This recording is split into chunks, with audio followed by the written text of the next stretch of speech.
Hi, I'm Natalie MacNeil, and you are watching She Takes on the World TV, your weekly dose of soaring inspiration and practical advice to turn your small business into something big.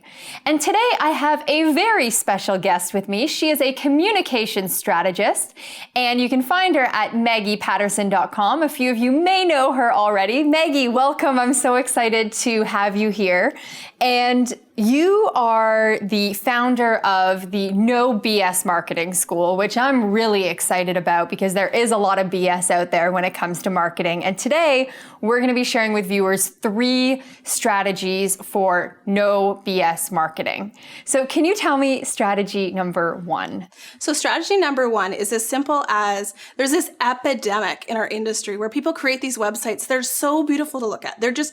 They're stunning. What tends to happen is people will put so many things on their homepage, people show up and they don't really know that next step to take. So what happens is they bounce away.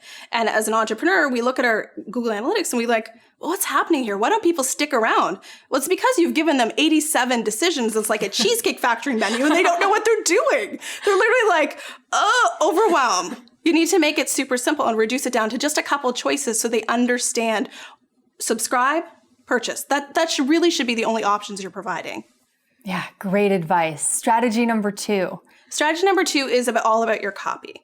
Our sales pages don't happen by accident. Our homepage don't happen by accident. We need to really think about every piece of copy, every word that's on that. What purpose does it support? How does it make the buyer feel? What does it really communicate to them? I think so many times we think, oh, I'll just throw up this little buy now button and it's good to go. And it's way more complicated than that. It's really up to us to educate ourselves about digital buying behavior, understanding conversion rates, and really tapping into how do I want people to feel and behave? And if you don't really think about your copy in a really intentional way, it can just totally get messed up and carried away and really do you a disservice. Every piece of copy, every section serves a job, and you should be very clear on what that job is. Great advice. And number 3? Number 3 is all about conversion rate. So we spend all this time, oh my gosh, we have to do social media, I'm blogging, and we spend so much of our day trying to attract people to our business that we really forget about what do we do when they get there? And the idea of traffic is we're getting them to the website to try to convert them. And the idea of conversion is really they're taking that next step with us. They're going on this journey with us. So looking at something like conversion rate can really, really change your business. And we get so tripped out about math. We're really like, oh, I don't want to look at the numbers. People think it's very soulless or sleazy. And it's like, no, really getting tight on something like your conversion rate ultimately can change the fate of your business. Instead of spending all this time marketing to try to get people to buy from you, try to get them to your website and magically let it happen, being very intentional puts you in the driver's seat and really lets you cut a lot of hustle.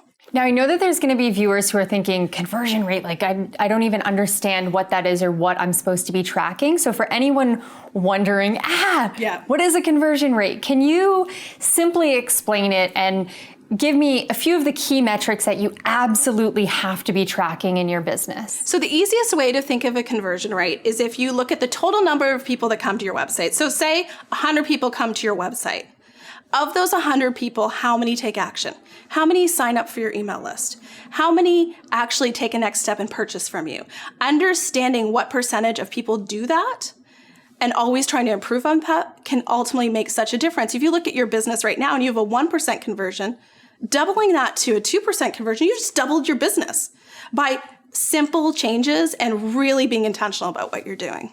Yeah, great advice. What are some of the metrics that you're tracking in your business so that people have that starting point of, if they're not tracking these things, what they can start tracking now to make sure that they're on top of this stuff? So list building is obviously, it's so much of what we do because that's really that step along the path to something else. We need people to be on our email list to learn to know, like, and trust us. So tracking, hey, how many people arrive on my homepage and actually get my free gift? It can give you so much indication of what's happening. So I know on my website, I typically get like a 7 to 8% conversion or higher, depending on what my opt-in gift is. So if you find that conversion rate is going down, maybe you need an opt-in gift, new opt-in gift. Maybe that opt-in gift you're giving is not effective.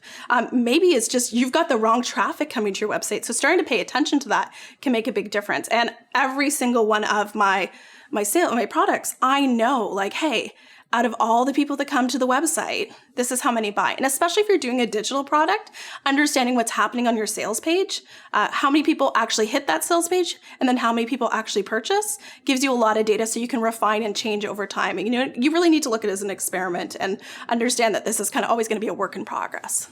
Yeah, great advice. And for us, we're tracking those conversions through goals within Google Analytics. Is that what you're using too, or do you use a different tool? So my big power tools I use goals in Google Analytics, and I do have a video I'm happy to share with you guys of how to actually set up a goal. And then another thing I use a lot of is what's called heat maps. Understanding that behavior of clicks. And you can get free plugins for WordPress to do that. And then really just starting to understand some basic numbers in Google Analytics in terms of things like what's called a bounce rate. How many people stay on your website? How long do they stick around? There's some really simple free information you can get and start to get really clear on what's going on.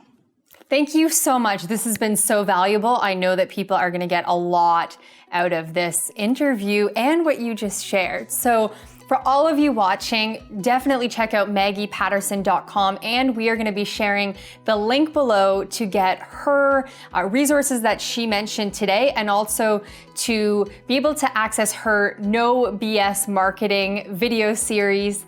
I hope you'll check it out. She is so awesome. And again, thank you so much for being here today. And I'll see all of you next time on She Takes on the World TV.